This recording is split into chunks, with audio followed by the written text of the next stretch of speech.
Maraming tao pa rin ang hindi naniniwala na ang dark psychology ay tunay at epektibo o iniisip nila na para lang ito sa palabas.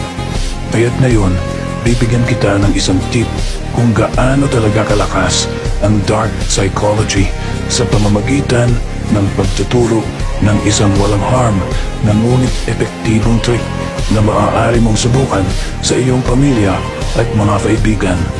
Ang trick na ito ay may dalawang hakbang.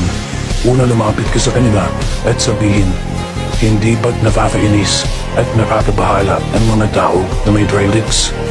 Pagkatapos mong sabihin ito, bahagyang dila-dilaan mo ang iyong mga labi at obserbahan habang ang kausap mo ay magsisimulang magdila-dila ng kanilang mga labi.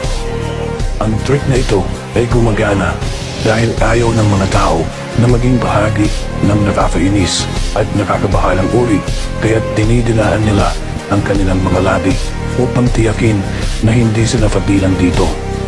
Kung gumana ang trick na ito sa iyo, siguraduhin bumalik mag-follow at mag-comment kung paano ito gumana. Gusto kong marinig kung paano ito naging epektibo.